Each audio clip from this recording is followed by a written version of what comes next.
El actor Robin Williams sabía que estaba enfermo cuando se quitó la vida el 11 de agosto del año 2004. No hace relativamente mucho, ¿eh? En el 2004, el 11 de agosto, se quitó la vida, se ahorcó con un cinturón en su mansión de Beverly Hills. Decían, o dicen los que vivían con él, estallaba en los últimos años en llanto sin motivo, se olvidaba los diálogos que se había aprendido para sus películas, se perdía en medio de una conversación. Su viuda dice, era un desconocido en sus últimos meses. Una de sus maquilladoras de toda la vida dijo, era horrible verlo, que al final del rodaje se ponía a llorar y decía, estoy perdiendo la capacidad de hacer reír, que es lo único que sé. Y hace poco salió una biografía de la vida del artista que muestra al hombre detrás de los personajes, y él tenía un temor, una paranoia, que traía desde que era muy jovencito, temor a enfermarse. No era hipocondríaco, pero tenía temor a enfermarse. Y cuando se quita la vida, hacen una autopsia como corresponde, según la orden forense, y descubren que tenía una enfermedad neurodegenerativa. Se llama la demencia con cuerpos de Lewy. Los cuerpos de Lewy es una de las terceras enfermedades de demencia en el mundo. Se le dice cuerpos de Lewy porque son unos cuerpos llanos que aparecen, son como estructuras proteicas que aparecen y se instalan en las neuronas, y entonces a partir de allí todo se empieza a degenerar en un efecto progresivo de degeneramiento del cerebro.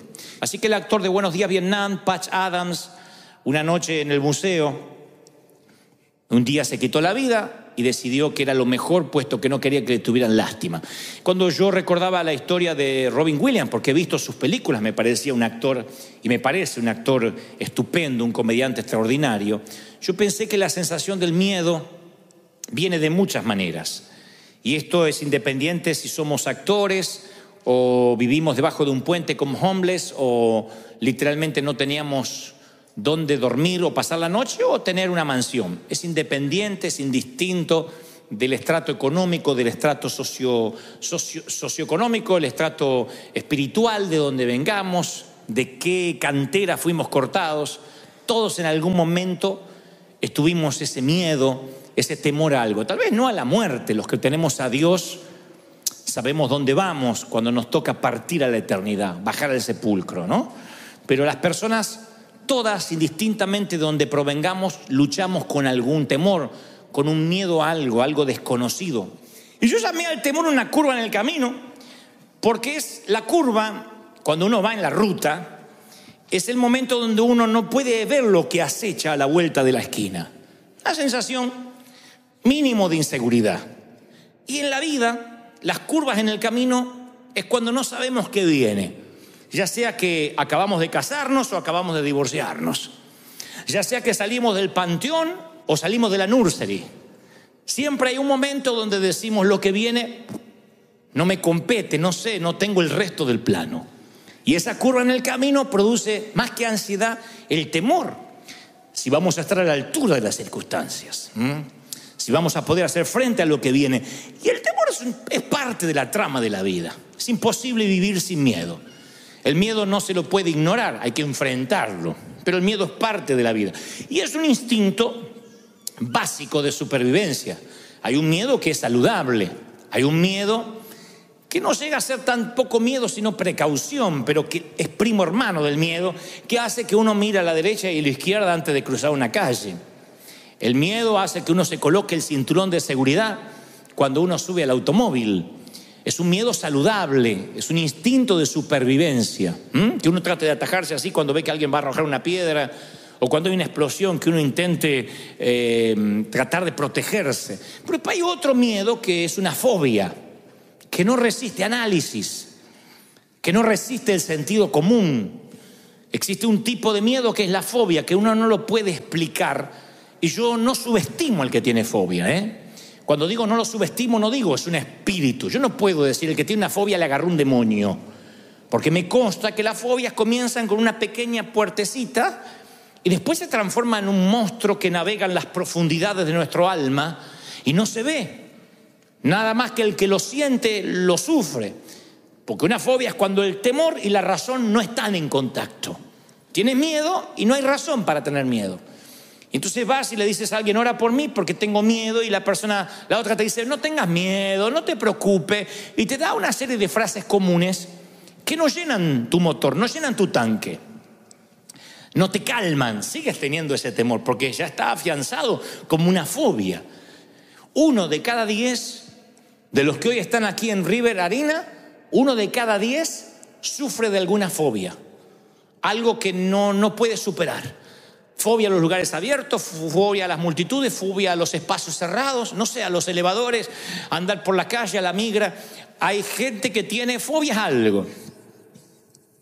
Y después estamos los otros 9 que no tenemos una fobia declarada, pero que sí transitamos por el jardín del terror de la vida. Que muchas veces un golpe, un infortunio nos hace temer.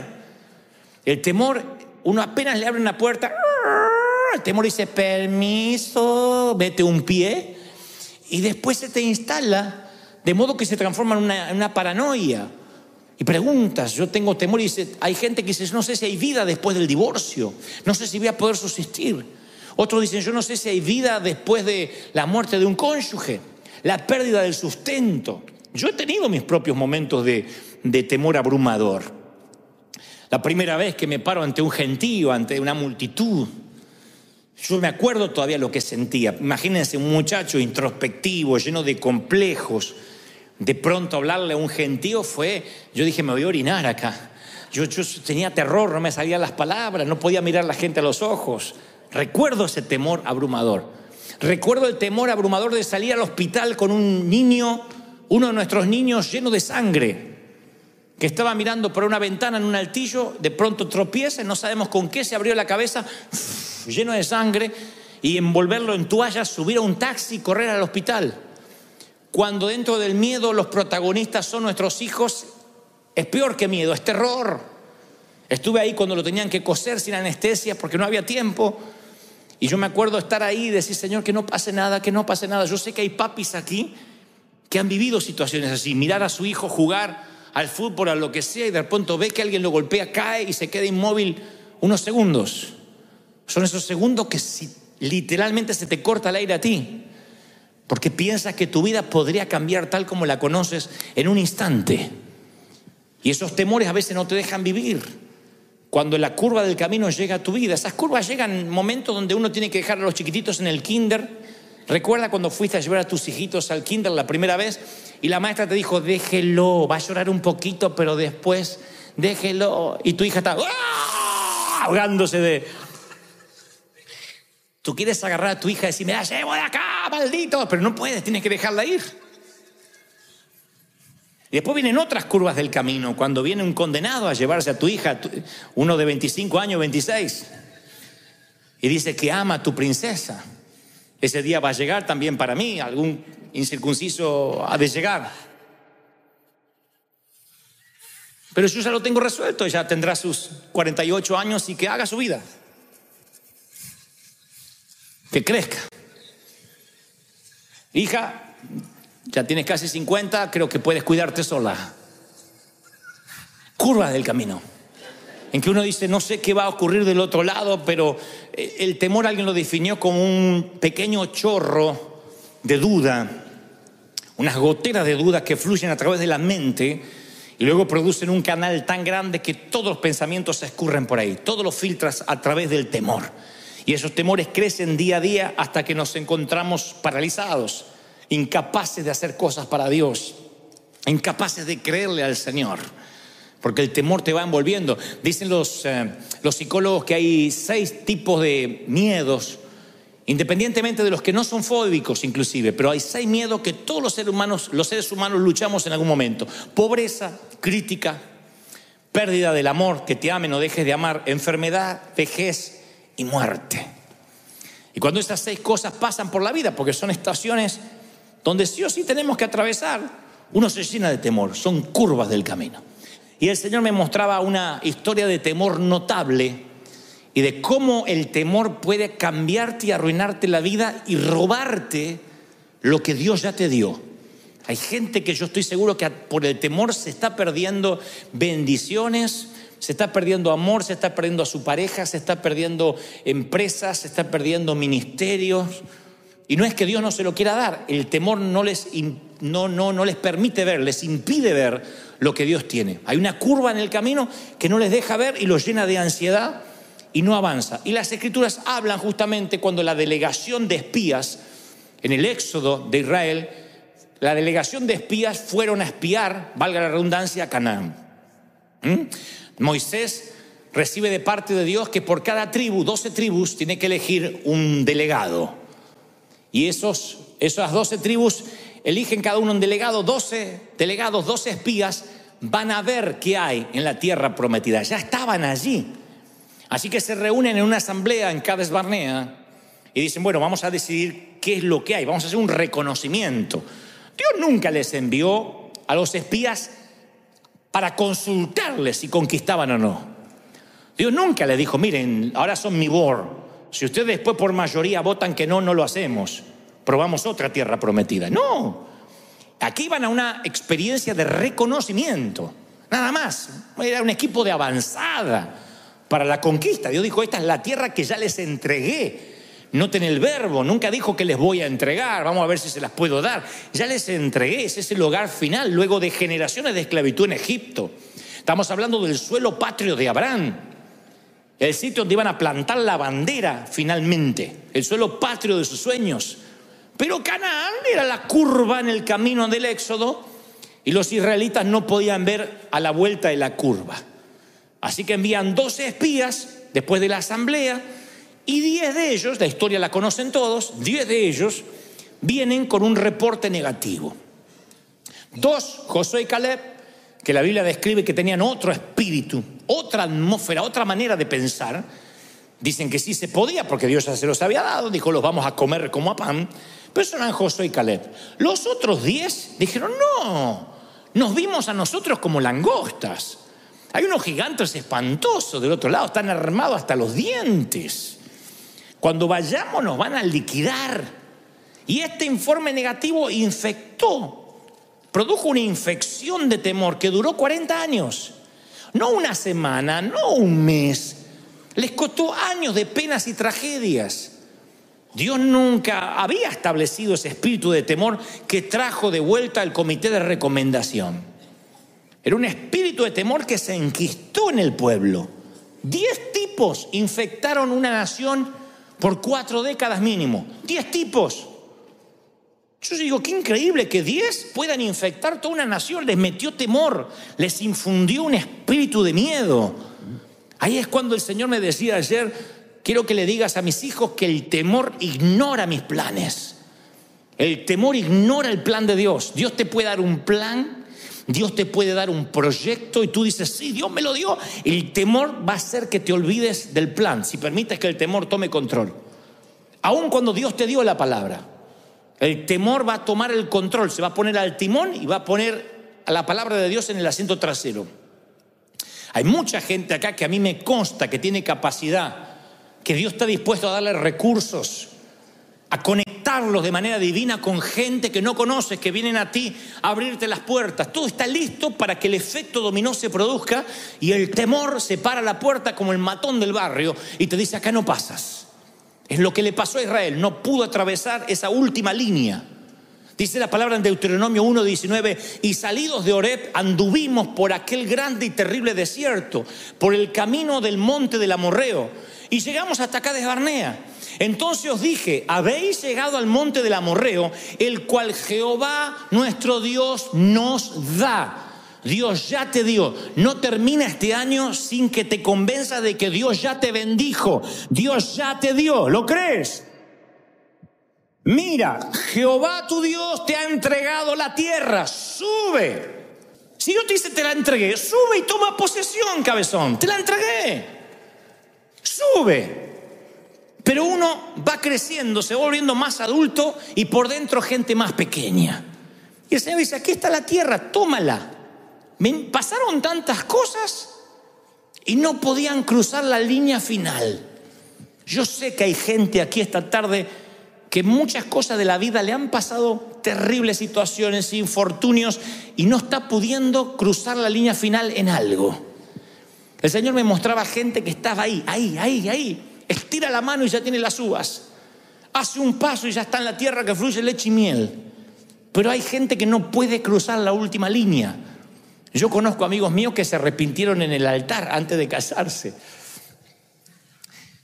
Y yo le decía, ¿pero amás a la chica? Sí, es la mujer de mi vida. ¿Y? No, el casamiento me dio una cosa. Y salió corriendo en la línea. Conozco otros que se prepararon en los seminarios, estudiaron. Y un día arde la zarza y Dios le dice, ve, esto es tu comisión, tu asignación divina. Y en la última línea se quedaron. Luego los vuelvo a encontrar y le digo, Dios no te había llamado. No, pero estoy trabajando de esto ahora porque me casé y mantener una casa. Pero Dios te dijo que te iba a dar los recursos. Sí, pero al final no se dio lo que esperaba. Le puse una señal a Dios que viniera un millonario para darme todo el dinero y entonces iba a ser del Señor. Tu abuela, Dios no actúa así.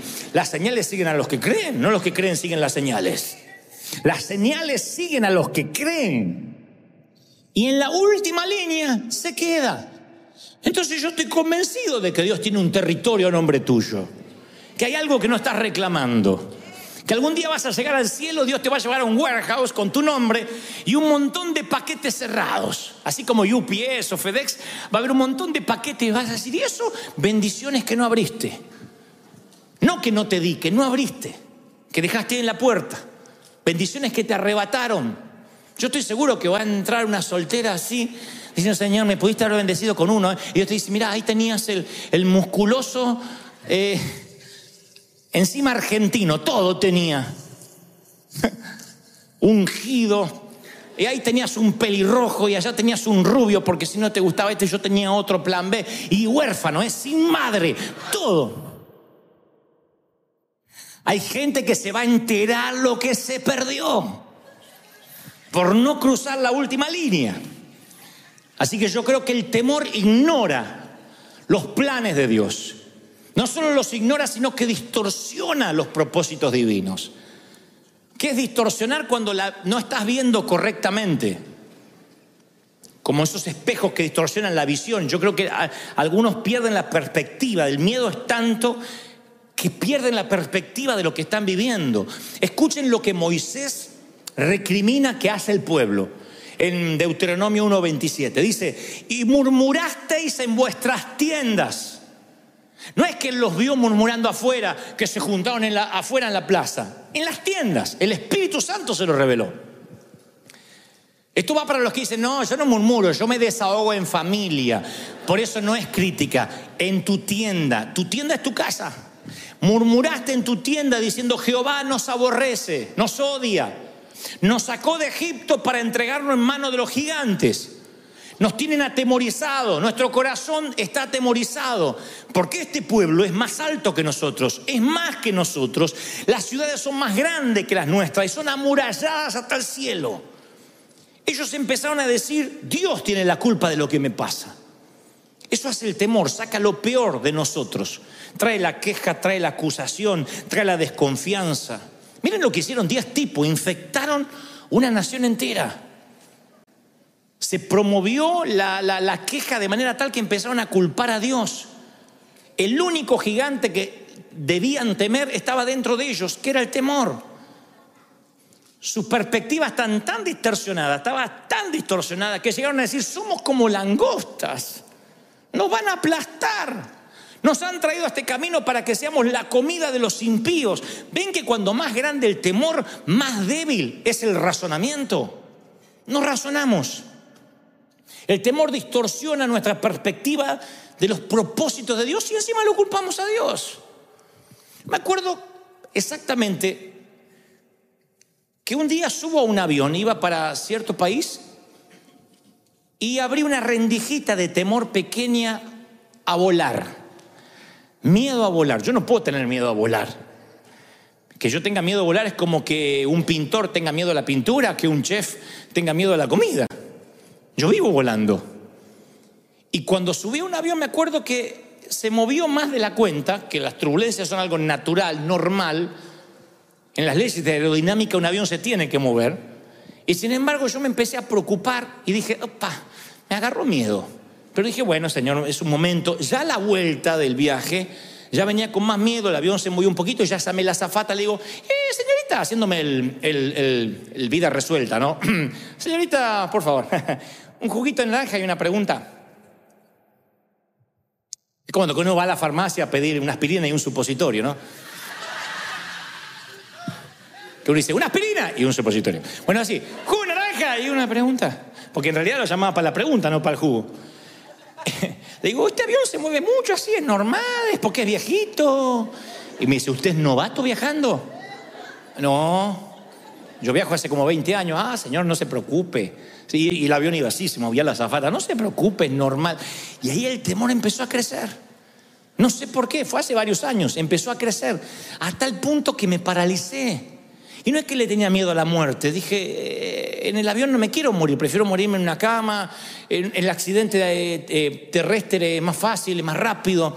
Viene el chinito de frente, ¡ah! Muy ya está. Pero el avión vas cayendo. Y me agarró un temor. Tuve que hablar con un piloto. Conocíamos una amiga que tenía un hijo piloto y tuve que decirle, mira, quiero que me mostró videos de cómo las alas resisten, que le paran un tractor arriba, que cómo prueban a los aviones. Me dice, no te preocupes. Le digo, ¿qué pasa? Y le empecé a preguntar cosas. Tuve que hablar con un piloto porque no me podía sacar el temor. Pero esto no es el tema. El tema es que yo empecé a culpar a Dios, igual que ellos. Yo empecé a rechazar invitaciones, empecé a no ir a ningún lado diciendo, Dios me metió este temor para que yo no viaje. Él es sabio. Y a veces, ¿qué me culpas a mí? Miedoso, yo no te metí ningún temor. Empecé a rechazar invitaciones, empecé a no querer ir a ninguna parte. Me llené de miedo. El enemigo dijo, si a este le pongo un temor de volar, no va a producir ningún impacto en ninguna parte. Él sabía cómo inmovilizarme. Estaba así de que me pase lo que la dama que se encerró 12 años en su departamento en Buenos Aires, donde el enemigo te mete un temor. Digan que el Espíritu Santo después, yo dije, Señor, me tienes que liberar de esto. Un día me liberé, hasta el punto que hoy el avión se mueve, la gente reza, se empieza a poner los paracaídas y yo duermo. De verdad, yo duermo y veo que la señora se pone el paracaídas, no se va a tirar. Yo duermo. Me dio una paz el Señor, pero recuerdo cómo el enemigo se quiso meter. Hay momentos que el enemigo se quiere meter con cualquier bobería para que tú no sueñes, para que tú no avances.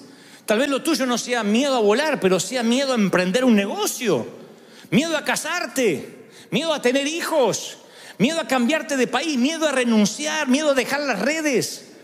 ¿Cuánta gente hay que se queda con lo peor? No conoce lo bueno porque dice, no, por lo menos esto es lo que tengo. Y ahí están, amarrados. No crecen, no avanzan, no pueden soñar. Hay gente que dice, ay, si pudiera. Y claro que puedes. Ay, es que si pudiera, es que yo ya no tengo edad.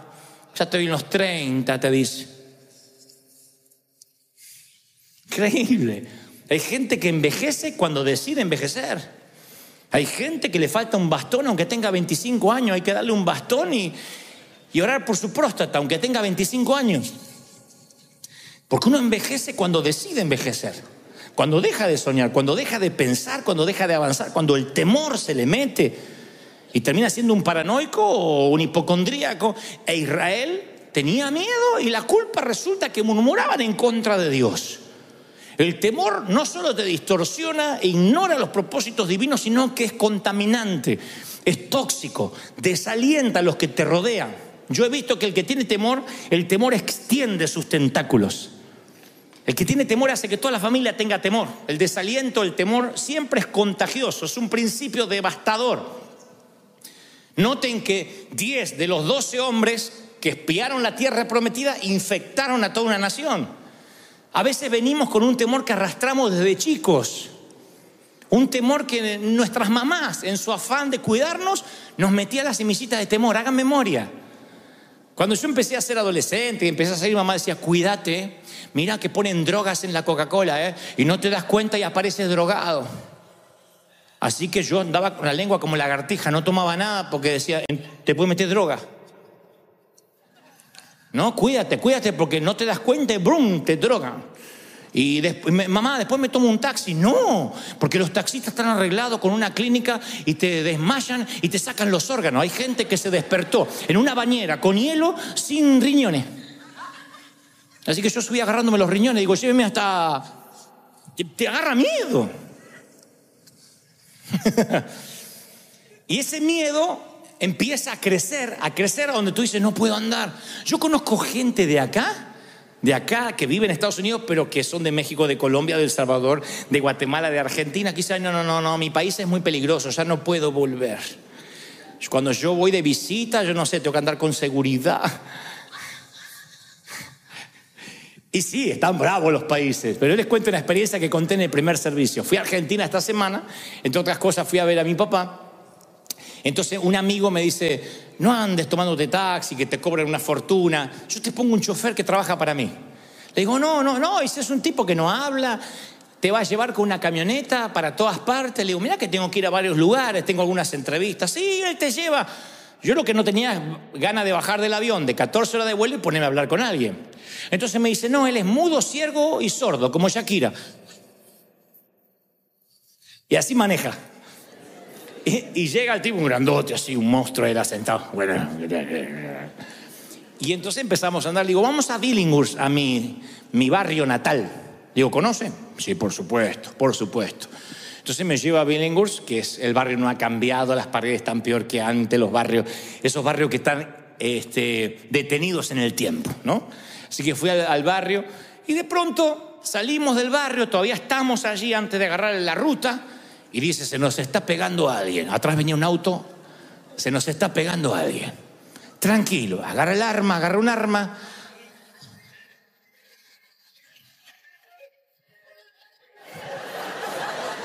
Ah, sí, porque yo no nací en Buckingham, de ahí vengo. Entonces agarré el arma y dice, tranquilo, flaco, tranquilo. Ah, parece que lo viene a ver usted. Y el tipo, para la camioneta y se baja y golpea la ventanilla. Y dice, Dante Gebel. Baje, como diciendo, baje que cualquier cosa yo le pego un tiro. Al otro, no a mí. Entonces, y había un muchacho que estaba todo con su ropa así de mecánico, no sé qué, me dice, Dante, te vi acá en el barrio, por eso empecé a seguir tu auto. No te acordás de mí, no estás el negro, soy el negro, decía. Y no me pude acordar. No, pero yo me acuerdo, yo creo que él o soñó que era mi amigo o Dios me hizo olvidar del negro. Yo soy el negro, ¿no te acordás? No me acuerdo. ¿Cómo que no? Yo estaba de novio con la Marisa. ¿Te acordás? La Marisa. La que está el negro. Y como me insistía tanto que habíamos compartido la cuna, entonces, ¿qué se hace en esos casos? Negro.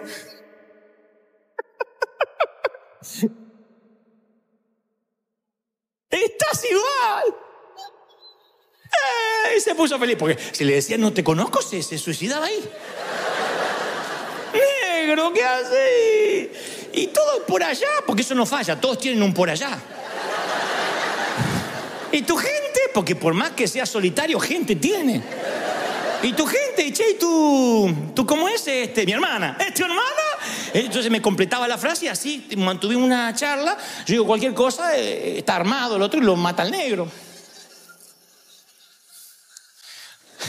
Subo, y claro, estaba armado porque el chofer era un comisario de la policía. Había sido comisario ahí en mi barrio. Ahora es un policía retirado y tiene portación de armas, ¿no es cierto? Entonces me decía, no, es que aquí yo sé que su seguridad es muy importante y si veía que se ponía la cosa fea, me decía. Dice, ¿conoce al caballero? Eran amigos de la infancia y no tengo la menor idea quién es. Sé que es el negro.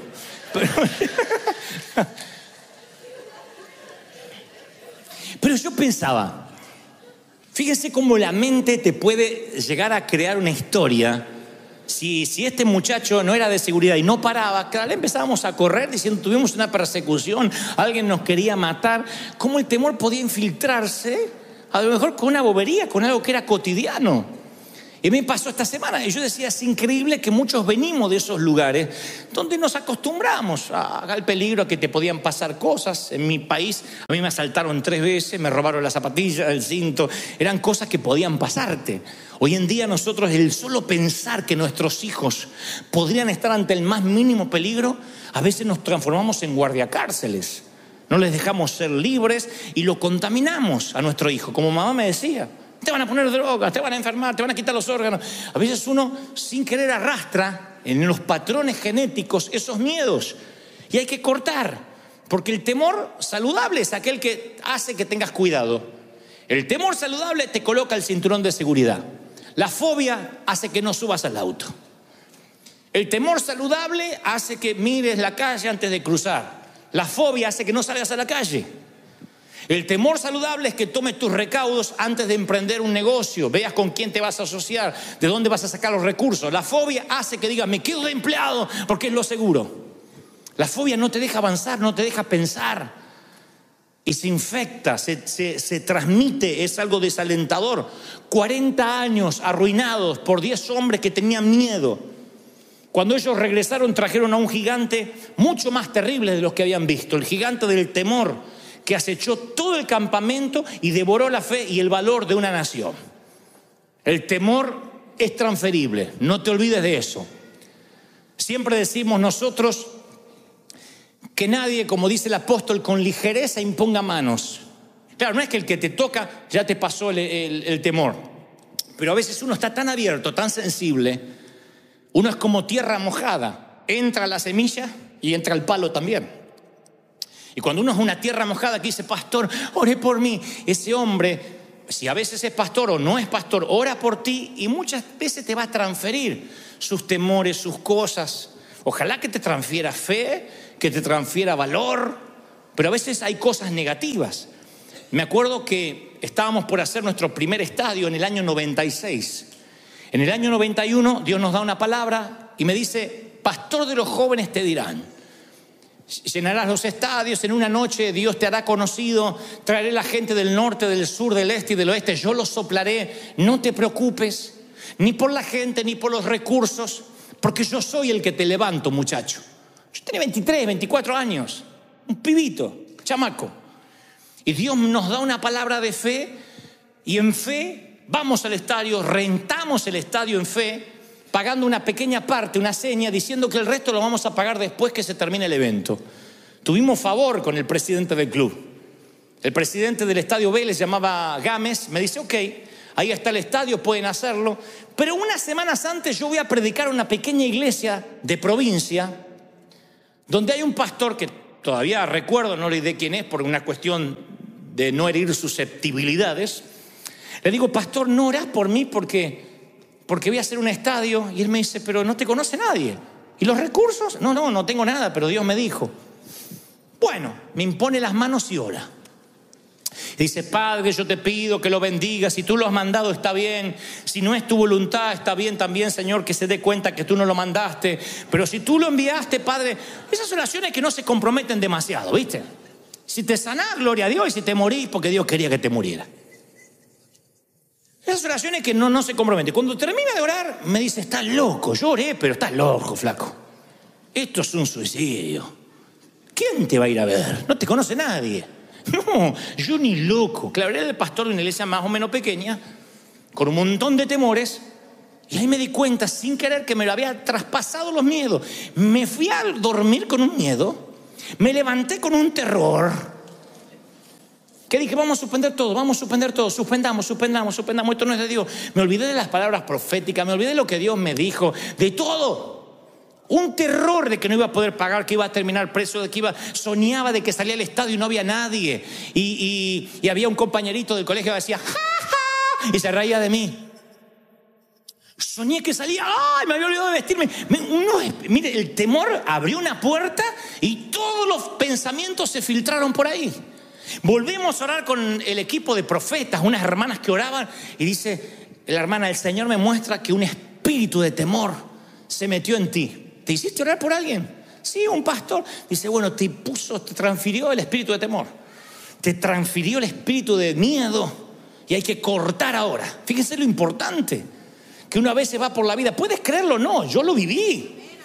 Y yo sentía que no podía avanzar y dije, lo vamos a cortar porque te hicieron una oración hechicera. Y yo digo, ¿qué es una oración hechicera? Dice, cuando alguien sin querer te maldice, te ata, te cierra. Esa gente que va a tu casamiento y dice, bueno, que la pasen bien, estos van a durar lo mismo que un gas. Y se va. Tú sientes la vibra. Vieron que hay gente que es así. Los creyentes solemos ser así. Te estás casando y yo te digo, espera, no te metan los cuernos, vamos a esperar. Me compré un auto, espero que no te mates con toda tu familia adentro. Así los creyentes escriben en las redes. Decimos, estamos bendiciendo, espero que esto dure, espero que esto sea de Dios, espero que no sean puras emociones. Ven la foto de ustedes llorando, espero que no sean porque van a ver un comediante. O sea, la gente a veces suelta palabras que si no estás cubierto con la armadura de la fe, no estás cubierto por la sangre de Cristo, esos temores vienen hacia ti y te detienen, te estancan. Gente que está esperando que te vaya mal. Pero la Biblia dice que mayor es el que está con nosotros que los que vienen en contra. Mayor es lo que Dios nos dio. ¿Tú lo crees de verdad? Y resistimos. Entonces cuando quiere venir el temor se va. Y yo hasta el día de hoy me cuido de quien me ora. Y a veces para no ser grosero alguien me dice, déjamonos orar por ti. Yo digo, Señor, me cubro con tu sangre ahora. Y ni lo escucho. Porque yo creo en la transferencia de espíritus. El temor ignora las promesas de Dios. Entonces os dije, Deuteronomio 1:29, no teman, no tengan miedo, Jehová va delante de ustedes, Él pelea por ustedes, conforme lo hizo antes, lo hará ahora.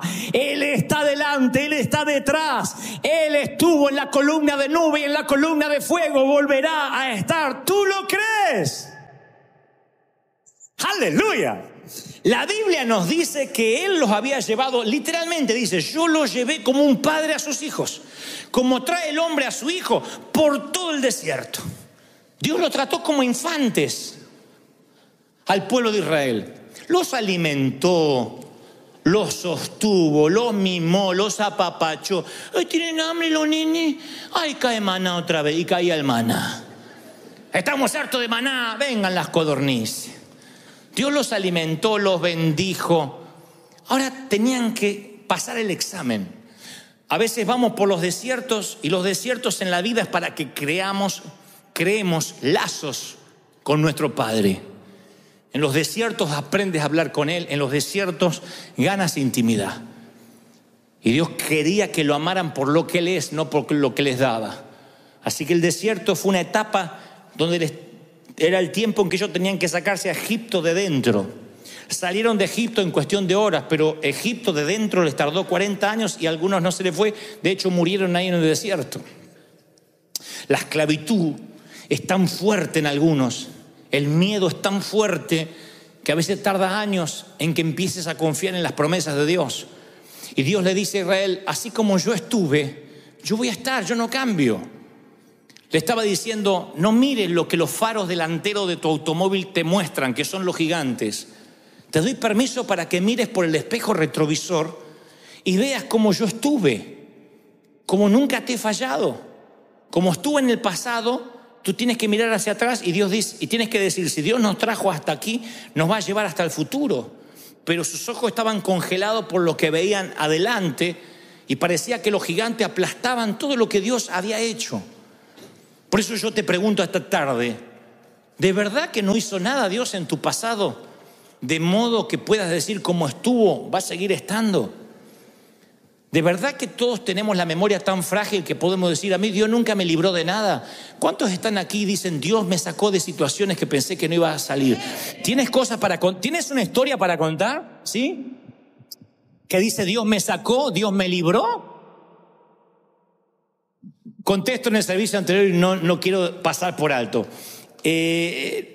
Yo me forjé como un hombre de fe de muy jovencito, pero no porque era un gran hombre de oración, de estar en las montañas con Dios, porque no teníamos recursos, era fe. No teníamos una iglesia para recurrir, empresarios, amigos, no teníamos nada. Entonces era fe, fe, fe, fe. Nunca tuve un presupuesto en mi vida, porque ¿qué va a tener presupuesto si no tenía plata? Me decían, tienes que hacer un presupuesto. Cuando venga para pagar, Dios dará para pagar. Pero no teníamos entradas, salidas, nada. Llego a Estados Unidos y aquí me dicen, los anglos, para los cuales nosotros dependíamos, me dicen, aquí hay un presupuesto. No te puedes mover de este presupuesto. El presupuesto no alcanzaba ni para pagar los boletines que tienen en las manos. Y yo digo, ¿cómo vamos a predicar? ¿Cómo vamos a hacer tal cosa? No sé, el presupuesto. Aquí se maneja por planillas Excel. Lo que está dentro del presupuesto puede gastar. Sí, pero necesitamos más músicos. No está en el presupuesto. Entonces, durante meses yo empecé a ajustarme el presupuesto. ¿Cuánto hay? ¿Cuánto puedo gastar? Y había poquito y yo decía, Señor, ¿qué pasó? Es como que Dios no pudo pasar la migra, como no lo dejaron venir para acá. Que Dios quedó de México para allá, Estados Unidos, Dios acá no operaba. Y un día el Señor me dice, yo soy el mismo Dios de ayer. Quiero que mires por el espejo retrovisor, que dejes de mirar los gigantes y mires de dónde te traje, cómo te formé, qué pasó en tu desierto, quién te sustentó, quién te mantuvo, cómo fue tu éxodo. Ahora te encontraste una curva en el camino y te morís de miedo. Entonces llamo a Argentina a un amigo que tengo allá y le digo, búscame en un lugar que habíamos dejado un depósito, cajas, mis periódicos, las revistas donde yo haya salido.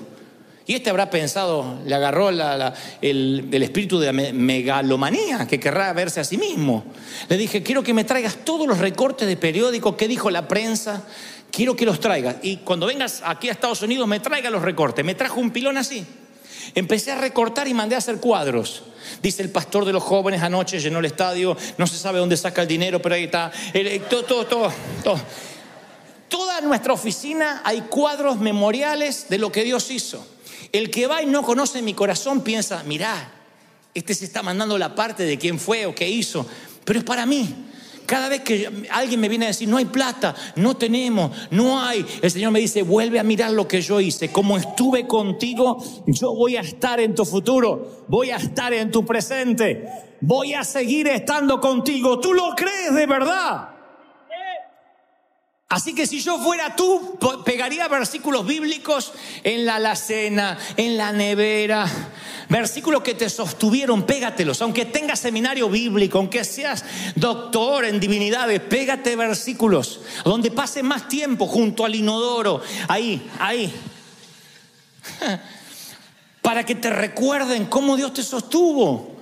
Recuérdate, si hay una radiografía o un diagnóstico médico que el médico te dijo, mire, me sorprende que usted no tiene nada, no lo tires, vuélvelo a sacar y dile, este mismo Dios lo volverá a hacer otra vez. Dios te va a respaldar, tú lo estás creyendo, te va a bendecir el Señor. Va a abrir puertas, sendas donde no la hay, caminos que parecía que estaban cerrados, porque el temor es un pecado. El temer es un pecado. Dios le dice, no quisiste subir, fuiste rebelde al mandato que yo te di. El temor es lisa y llanamente desobediencia. Cuando la palabra dice no temáis, es en el orden imperativo, es una orden, no temáis. ¿Cuántas veces Dios te tiene que decir no temas? El tener temor es vivir en pecado. Para Israel significó una generación perdida, sentenciados a vivir sin reposo, nómades de vagar sin hogar por el desierto. Hasta que el último murió, no entraron al hogar. Y yo sé que hay personas aquí que Dios les ha preparado regalos valiosos, increíbles. Tienen ahí están a punto de tomarlo y sin embargo el Señor dice, te vas a vagabundear por el desierto o por el cementerio de los sueños rotos. Porque estamos, ¿qué pasa si tomo la decisión equivocada? ¿Qué pasa si no es el compañero para mí? ¿Qué pasa si me voy de misionero y extraño? ¿Qué pasa? Y los que se niegan a obedecer a Dios se condenan a vagabundear en el desierto de los sueños que nunca pudieron ser. Yo estoy convencido que el temor es una curva del camino, pero estoy convencido que los que no toman la curva dejan de avanzar. Y el Señor dice, cobrad ánimo, esforzaos, no teman. Yo voy contigo, no te dejaré, no te desampararé. ¿De quién temeré? Jehová es la fortaleza de mi vida. Jehová está conmigo, no temeré lo que me pueda hacer el hombre. ¿Están conmigo? No temas, dice el Señor. Y te digo lo que dije hoy esta mañana temprano, no te rindas. Mi querido, no te rindas. No me digas que tienes 70 años y por eso te vas a rendir. No te rinda aunque tengas 80, si tienes 20, 14, no bajes los brazos. Todavía no sonó la campana, nadie arrojó la toalla. Y si te caes en el cuadrilátero, bueno, te vuelves a levantar. Y si te equivocas, te vuelves a levantar. Abajo hay una red llamada gracia. Caes en la gracia y te vuelves a levantar. Pero no te rindas, pelea. Ofrece batalla. No te des por vencido. Pelea por tus sueños, pelea por tu compañía. Lo que tengas que hacer, hazlo pronto, porque la vida se te va a escurrir.